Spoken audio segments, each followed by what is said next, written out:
If you take a perfectly healthy, bright green swimming algae and you just, starve it, burn it with intense UV light, and push it to the absolute brink of cellular death, it doesn't actually die. No, it doesn't. Instead, it turns blood red, builds this microscopic suit of armor, and transforms into literally one of the most powerful antioxidants on planet Earth.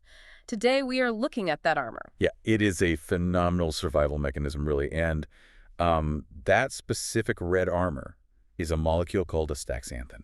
Welcome to this deep dive into our source materials. Our mission today is to look at an incredibly detailed guide on a Haematococcus pluvialis astaxanthin, and we are going to uncover exactly how to evaluate its true quality because, right now, astaxanthin is everywhere. Oh, absolutely everywhere. Right. It's highly sought after in daily dietary supplement to help with systemic and inflammatory balance, and it is absolutely blowing up in the cosmetic industry for skin health and photoprotection.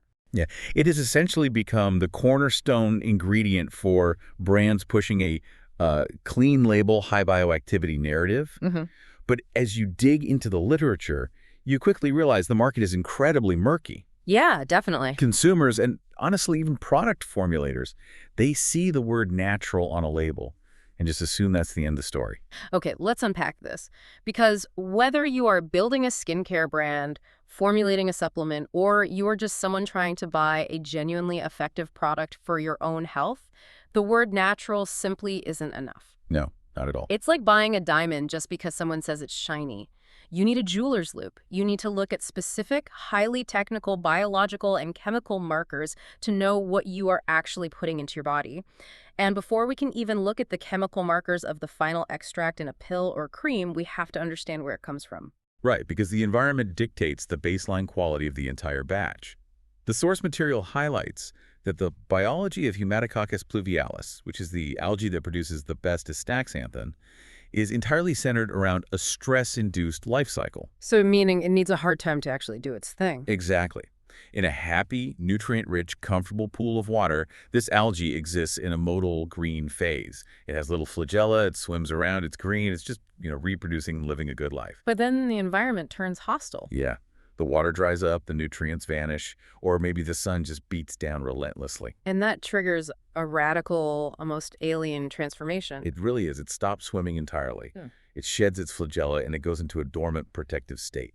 It transitions into these dense, tough, red cysts. Wow. And during the cystic phase, it synthesizes massive amounts of astaxanthin, accumulating these pigments to physically shield its DNA and delicate cellular structures from the radiation and the oxidative stress of its environment. So it's essentially a microscopic organism anticipating its own destruction and synthesizing a chemical shield to survive it. That stress-triggered biosynthesis is the entire foundation of commercial production. I mean, if you want the antioxidant, you basically have to torture the algae. Right, but industrially, managing that stress has to be an incredibly delicate high-wire act. Oh, it's so difficult. You have to optimize the parameters to balance the pigment yield with cell viability. Push them too hard, they die, and you get nothing. And if you don't push them hard enough, They stay green. And again, you get nothing. which brings up a huge logistical problem. How do humans hijack this biological panic attack on an industrial scale? Well, the sources break down two main cultivation methods: open ponds and closed photobioreactors. Let's look at open ponds first. These are essentially large, shallow, open-air raceways of water, right? Yeah, and they're very common because the capital costs are relatively low. You just dig a shallow system, line it, paddle the water, and let the sun do the work. Seems straightforward. It is, but the trade-offs are severe. You are entirely at the mercy of the elements. You have seasonal shifts, temperature spikes, and a massive, glaring vulnerability to contamination. Wait, so literally a flock of birds could fly over, or a different, more aggressive strain of wild algae could blow in on the wind and completely ruin a batch? It happens all the time. Yeah. Fungi, amoebas, bird droppings, you name it. Because the system is open, batch-to-batch inconsistency is a major headache for manufacturers. I can imagine. You might get a pristine, high-yield batch in July and a contaminated, low-potency mess in August. Which is why the industry is increasingly turning to the alternative, right? Closed photobioreactors. Exactly. And these are essentially massive, transparent, closed-loop systems, often hundreds of meters of clear glass or plastic tubes. What's fascinating here is how these closed systems give engineers total dominance over the three main levers that determine industrial viability. That's contamination control, nutrient management, and harvest timing. So you completely lock out the birds and the wild algae. Yes, you dictate the exact moment the nutrients run out to trigger the stress phase, and you control the precise amount of light hitting every single cell. So it requires a much higher initial investment to build all these tubes and pumps, but you take the guesswork out of the stress response. Exactly. For strict quality control, rapid go-to-market times, and consistent, standardized potency across every single batch, closed systems are vastly superior. Okay, so we have these heavily stressed, armor-plated red cysts packed with astaxanthin. But humans don't digest microscopic algae cysts very well, do we? No, we really don't. We have to extract the molecule. And this is where we get to the first major quality marker that you, as an end user, must evaluate the structural shape of the extract, the isomer profile. Right. The isomer profile is basically the molecular fingerprint of the astaxanthin. Our sources are very explicit here. Natural astaxanthin derived from H. pluvialis is predominantly the all-trans 3S, 3' S stereoisomer. Let me stop you right there, because 3S, 3' S stereoisomer sounds like pure technical jargon. It's a bit of a mouthful, yeah. My alarm bells always go off when I hear stuff like this. We see synthetic astaxanthin on the market all the time, often made from petrochemicals. Unfortunately, yes. And chemically, it has the exact same formula, the same number of carbon, hydrogen, and oxygen atoms.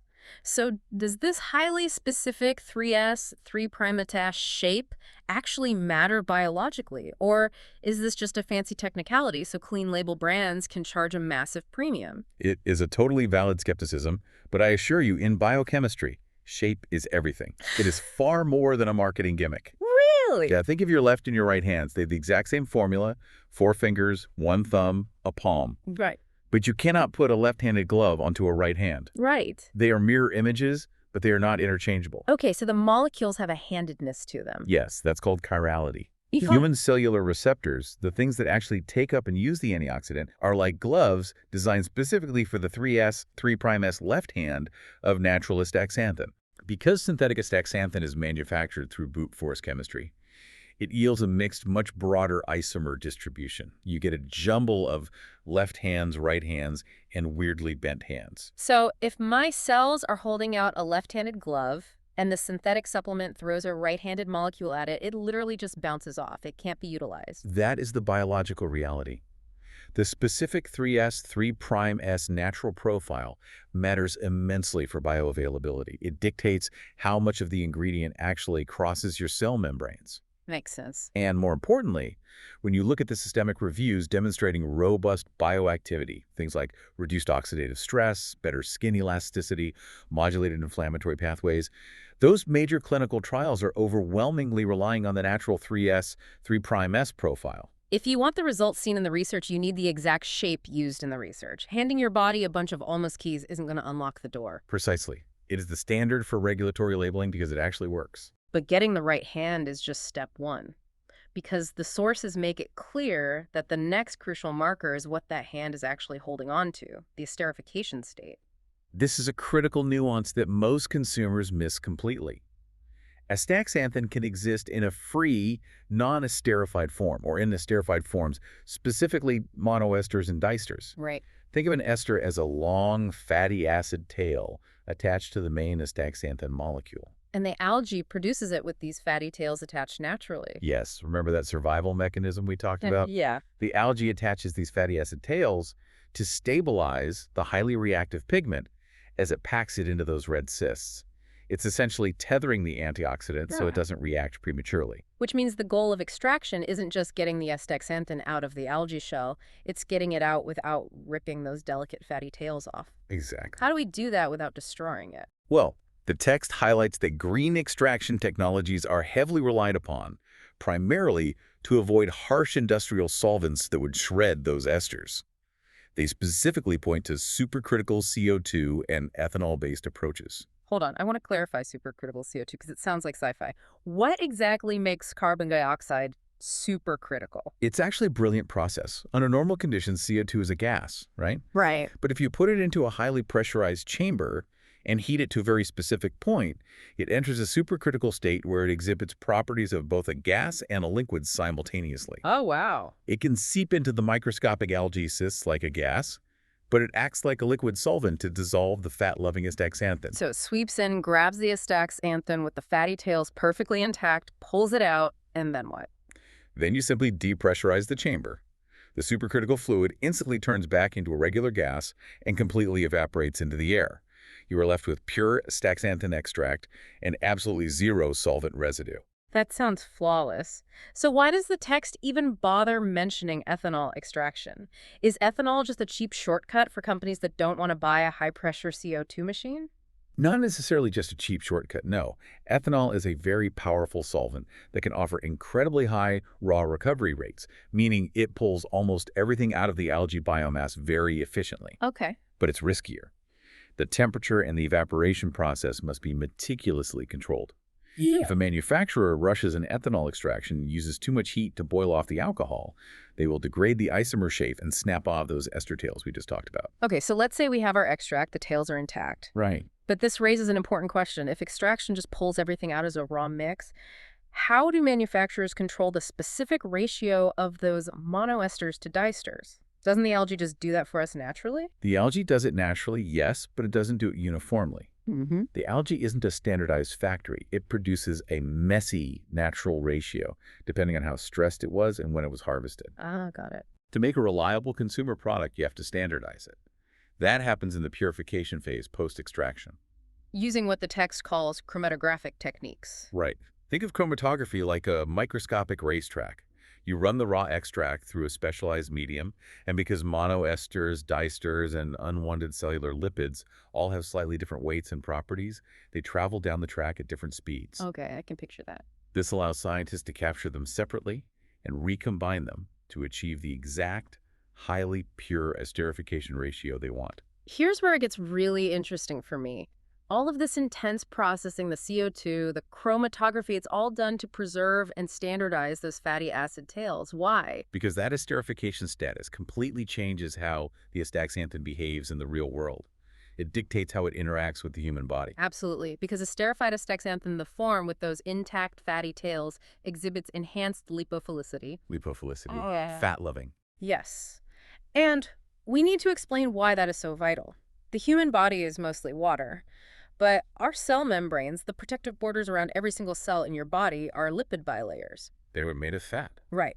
If a molecule wants to get inside a cell to protect it from oxidative damage, it has to be able to cross that fat barrier. So the ester tails act like a biochemical VIP pass, a waterproof jacket that allows the astaxanthin to slip seamlessly through the lipid bilayer of our cells instead of just floating uselessly in the bloodstream. That is exactly how it works. And knowing this specific lipophilic nature allows product formulators to successfully incorporate it into the right carrier systems. Because if you just put dry astaxanthin powder into a capsule, your body will struggle to absorb it. Exactly. This is why high-quality supplements are always suspended in lipid-based carriers like oil-based capsules or liposomal emulsions. And the sources lay out very clear best practices for making sure these products actually work for the consumer. For oral supplements, which typically range from 4 to 12 milligram a day, you need that oil-based capsule.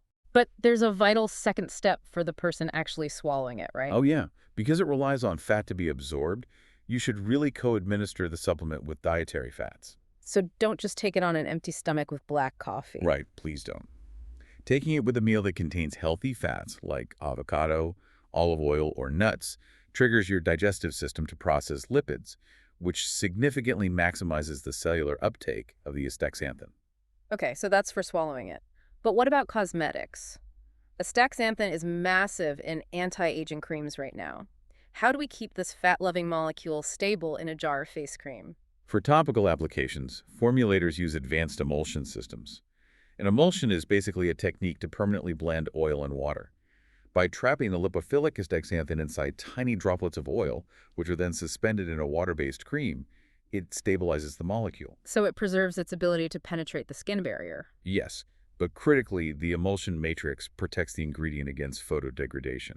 Which is incredibly ironic when you think about it. It is literally a photoprotective antioxidant designed by algae to survive the sun. But if you just leave the raw extract sitting in a bottle under a light bulb, it destroys itself. Because it is fiercely reactive. Yeah. Its entire job is to aggressively hunt down and neutralize free radicals. If you put it in a clear glass serum bottle, the ambient UV light will excite the molecule, and it will start reacting with oxygen in the bottle. Oh, wow. Before it ever touches your face, it will oxidize, turn brown, and degrade into expensive, useless sludge. That is a tragic waste of good algae. It really is, and that is exactly why, across the board, whether we are talking about an internal supplement or a topical cosmetic packaging barrier properties and robust, verifiable in-house stability data are absolutely mandatory. A brand doesn't just have to prove they bought good astaxanthin, they have to prove it survives on the shelf inside their specific packaging. So, bringing this all together, if you are standing in an aisle or you're looking at a supplier sheet trying to evaluate an astaxanthin product, you need that mental jeweler's loop we talked about at the beginning. You need an ultimate quality checklist.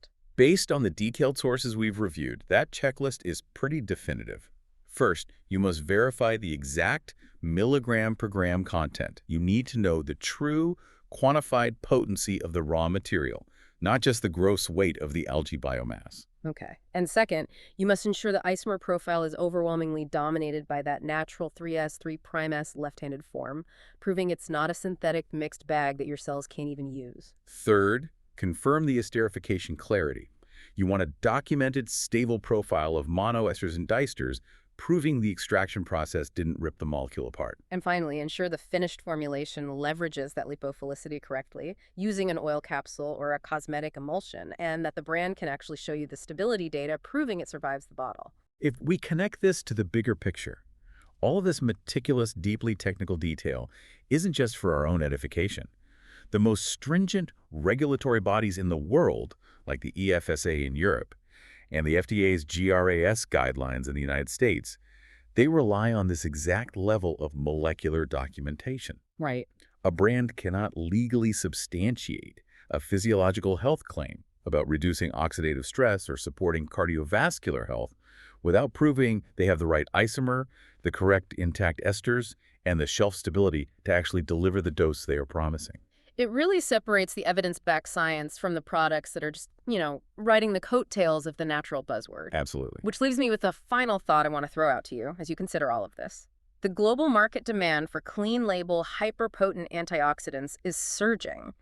And our sources mention that new futuristic production platforms like advanced lab fermentation and bioengineered yeast systems are emerging to try and meet this demand faster and cheaper than growing algae. Yeah, that's a huge area of development. But given everything we've just learned, will a future bioengineered alternative ever be able to perfectly replicate the incredibly complex, naturally stressed 3S, 3'S esterified profile of Humatococcus pluvialis?